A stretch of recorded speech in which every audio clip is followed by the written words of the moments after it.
Hello friends. तो आज हम देखेंगे the unveiling the power of node JS, exploring its architecture, features and career opportunities. तो आज बेसिकली इस वीडियो में हम नोड जेएस के स्ट्रक्चर के बारे में देखेंगे कि उसका स्ट्रक्चर कैसा होता है, फीचर्स देखेंगे नोड जेएस के, और नोड जेएस क्या क्या करियर अपॉर्चुनिटीज प्रोवाइड करता है वो भी देखेंगे। तो सबसे पहले हम उसके आर्किटेक्चर को समझते हैं कि नोड जेएस का आर्किटेक्चर क्या होता है। तो उसमें चार पॉइंट्स है जो हम नोड जेएस के आर्किटेक्चर के बारे में बताते हैं। पहला है V8 इंजन। तो नोड जेएस के हार्ट में V8 इंजन ऐसा बोल सकते हैं कि नोड जेएस का जो दिल है उसमें V8 इंजन है, ऐसा आप काइंड ऑफ बोल सकते हो, जो गूगल ने क्रोम के लिए डेवलप किया था। V8 इंजन जावास्क्रिप्ट कोड को रन टाइम में ऑप्टिमाइज्ड मशीन कोड में कंपाइल करता है, जिससे एक्सेप्शनल परफॉर्मेंस मिलती है, मतलब फास्ट परफॉर्मेंस मिलती है। नोड जेएस V8 इंजन का इस्तेमाल करके जावास्क्रिप्ट को बहुत तेजी से एग्जीक्यूट करता है, जो कि हाई परफॉर्मेंस एप्लीकेशन के लिए बहुत अच्छा है। मतलब अगर आपने कोई भी एप्लीकेशन क्रिएट किया तो उसमें फास्ट परफॉर्मेंस सबको चाहिए होती है, राइट। तो इसका मतलब है कि नोड जेएस के जरिए जावास्क्रिप्ट की कोड को बहुत तेजी से चलाया जा सकता है, क्योंकि नोड जेएस से हो सकता है, चलाया जा सकता है, जो कि स्पीड और परफॉर्मेंस के लिए काफी अच्छा है। और इससे कॉम्प्लेक्स टास्क और लार्ज स्केल एप्लीकेशंस भी यूज किया जा सकता है, मतलब कॉम्प्लेक्स टास्क करने के लिए और लार्ज के स्केल एप्लीकेशंस बनाने के लिए भी इसको यूज किया जा सकता है। ठीक है। तो अब हम देखें जो नेक्स्ट पॉइंट है वो है नोड डॉट जेएस एपीआई। अब क्या नोड डॉट जेएस में बिल्ट इन एपीआई होती हैं, जो डेवलपर्स को ऑपरेटिंग सिस्टम, नेटवर्क और फाइल सिस्टम के साथ इंटरैक्ट करने की परमिशन देती है। जैसे ये एपीआई आपके जावास्क्रिप्ट में इंप्लीमेंट की गई है, और कॉमन टास्क जैसे file input output operations, networking और चाइल्ड प्रोसेस मैनेजमेंट को इजी बनाती है। तो आओ इसको एक एग्जांपल कोड के साथ समझते हैं, जिसमें हम क्या करेंगे, हम एक फाइल रीड का कोड लिखेंगे और जावास्क्रिप्ट में, और उसको नोड के थ्रू रन करवाएंगे। ठीक है। तो चलते हैं अपने कोड एडिटर पे। तो यहाँ पर मैंने पहले से एक टेक्स्ट फाइल क्रिएट करके रखी है, जिसके अंदर मैंने अभी तो कुछ नहीं लिखा, बट हम जल्दी लिखेंगे। ठीक है। तो अब मैं यहाँ पर एक नया जावास्क्रिप्ट फाइल बनाता हूँ उसी डायरेक्टरी में जहां पर मैंने क्रिएट किया है अपनी टेक्स्ट फाइल। उसी उसमें एक नाम रख देते हैं, जैसे फाइल रीडिंग डॉट जेएस। ठीक है, इस नाम की हम एक क्रिएट करते हैं जावास्क्रिप्ट फाइल। और इसके बाद अब हम इसमें एक एसिंक्रोनाइजली एसिंक्रोनाइज कोड लिखेंगे। एसिंक्रोनाइज क्या होता है, वो आपके और फंक्शंस को ब्लॉक नहीं करता। मतलब ये जो फाइल रीडिंग होगी ये तो चलेगी चलेगी, साथ में अगर कोई और होगा, कोई और बाद में कोड जो लिखा होगा उसको वो ब्लॉक नहीं करेगा। तो वैसे तो हम डायरेक्ट भी लिख सकते हैं, बट हम ऐसे भी लिख सकते हैं। तो स्टार्ट करेंगे तो सबसे पहले हम यहाँ कॉन्स्ट लिख लेंगे। कॉन्स्ट हम बना लेते हैं एफएस, जिसमें हम इज इक्वल टू रिक्वायर कर देंगे। ठीक है, एफएस हमने यहाँ लिख लिया। अब उसके बाद हम एक फाइल पाथ बनाएंगे जो अपने टेक्स्ट फाइल है उसके लिए। तो हमने एग्जाम्पल डॉट टीएक्स रखा है, टीएक्सटी रखा है। तो हम वही फाइल पाथ क्रिएट करेंगे। तो यहाँ पर एक क्रिएट करते हैं कॉन्स्ट फाइल पाथ, और इसमें हम फाइल पाथ के अंदर जो हमारी फाइल की पाथ है वो हम दे देंगे। तो यहाँ पर फाइल पाथ हमारा क्या है, एग्जाम्पल डॉट टीएक्सटी हमने नाम का क्रिएट किया।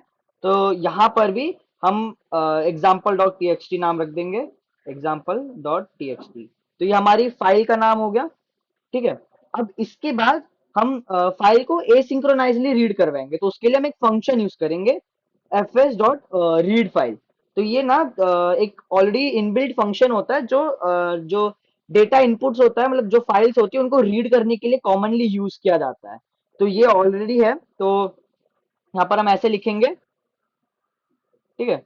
और उसके बाद ब्रैकेट्स खोल के अंदर हम उसके लिखेंगे। अब सबसे पहले हम एक इफ स्टेटमेंट लगाएंगे यहाँ पर ऐसे, जिसके अंदर हमने कंसोल डॉट लॉग रखा है, बट हमें कंसोल डॉट लॉग नहीं चाहिए, हमारे एरर के लिए होगा। तो यहाँ पर कंसोल, यहाँ पर हम हटा देंगे इसको, और यहाँ पर हम लिख देंगे कंसोल डॉट एरर। ठीक है, कंसोल डॉट एरर, और अंदर हम लिख देंगे एरर रीडिंग फाइल ER। ठीक है। तो यहाँ पर ये ER तो रहने ही देते हैं, यहाँ पर और एक बनाएंगे दो ऐसे, और अंदर इसके हम लिख देंगे जो भी कुछ हमें एरर शो करने के लिए जो लिखना है।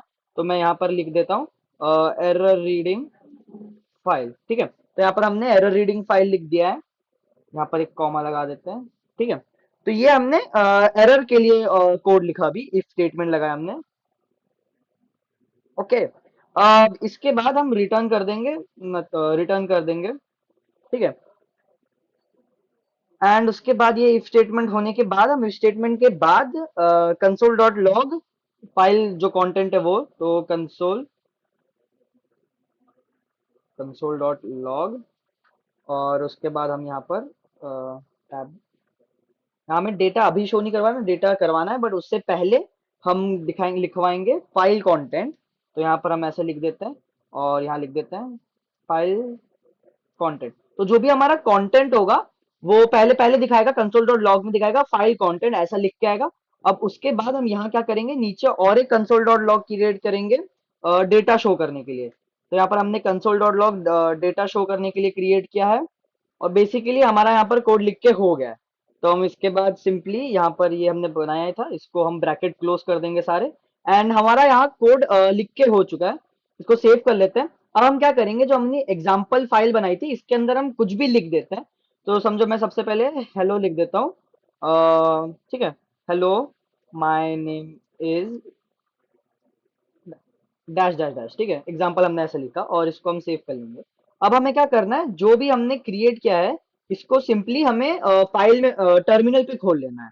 तो टर्मिनल पे कैसे खोल, तो आप उसको फाइल लोकेशन आप खोल लीजिए जहां पर आपने क्रिएट किया है अपना कोड फाइल और एग्जाम्पल फाइल, और फिर यहाँ पर टर्मिनल में उसको ओपन कर लीजिएगा। तो यहाँ पर टर्मिनल पे ओपन हो गया। टर्मिनल पे आने के बाद हम सिंपली नोड के थ्रू रन करवाएंगे। तो हम यहाँ पर लिख देंगे नोड, और अपनी फाइल का नाम जो हमें जावास्क्रिप्ट फाइल है उसका नाम लिख देंगे। तो यहाँ पर हमारी फाइल का नाम हमने रखा था फाइल रीडिंग डॉट जेएस, ठीक है। अब ये लिख देंगे और इसको एंटर कर देंगे। तो यहाँ पर आप देख सकते हो, यहाँ पर फाइल कंटेंट दिखा रहा है और बाद में दिखा रहा है hello my name is dash dash dash. क्यों? क्योंकि हमने जो अपनी एग्जांपल फाइल थी उसके अंदर हमने यहाँ डैश डैश डैश लिखा था। अगर मैं इसको बिल्कुल खाली छोड़ दूं, कुछ नहीं लिखा होगा इस पे, और फिर इसको रन करें, फिर इसको वापस रन करें, मैं वापस लिखूं, तो यहाँ पर अब मैं फिर से लिख दूं node file reading dot JS, और इसके बाद इसको रन करूं, तो अब यहाँ पर देख सकते हो फाइल कंटेंट के बाद वो कुछ नहीं दिखा रहा। क्यों? क्योंकि हमारी example dot TXT file incomplete है, मतलब इनकम्प्लीट नहीं, मतलब एम्प्टी है, वहां पर कुछ दिया नहीं हुआ। तो ये हमने एक बेसिक सा कोड देखा फाइल रीड करने का, जो हमें नोड एपीआई के बारे में, नोड जेएस के एपीआई के बारे में बताता है। तो जो नेक्स्ट पॉइंट है वो है नोड डॉट जेएस बाइंडिंग्स। तो नोड जेएस डेवलपर्स को सी या सी प्लस प्लस लाइब्रेरीज के साथ नोड जेएस की फंक्शनैलिटीज को एक्सटेंड करने की मतलब मौका देता है। ये बाइंडिंग्स डेवलपर को एग्जिस्टिंग नेटिव लाइब्रेरीज का फायदा उठाने और उनके साथ जावास्क्रिप्ट कोड से इंटरैक्ट करने की परमिशन देता है। जावास्क्रिप्ट की जो पावर है वो नेटिव कोड की परफॉर्मेंस के साथ मिलकर node JS high performance application बनाने के लिए बहुत वास्ट पॉसिबिलिटीज प्रोवाइड कर देता है। तो अब हम मतलब अब बेसिकली समझे तो सी प्लस प्लस का हम लाइब्रेरीज यूज करके उसको जावास्क्रिप्ट के साथ यूज करके हम कोड लिख सकते हैं। तो आप इसका ऐसा समझ सकते हैं कि हम सी प्लस प्लस को जावास्क्रिप्ट के साथ बाइंड कर रहे हैं, जैसे नोड जेएस बाइंडिंग, तो वैसे ही बाइंड कर रहे हैं। तो अब ये हो गया। अब हम नेक्स्ट पॉइंट को समझे, तो वो है libUV। तो libUV एक क्रॉस प्लेटफॉर्म सपोर्ट लाइब्रेरी है जो asynchronous input output operations, event loop implementation और बहुत सारे एसेंशियल फंक्शनलिटीज प्रोवाइड करता है। ये प्लेटफॉर्म स्पेसिफिक डिटेल्स को एब्स्ट्रैक्ट करता है, जो नोड जेएस को non blocking input output operations को अलग तरीके से अचीव करने में मदद करता है।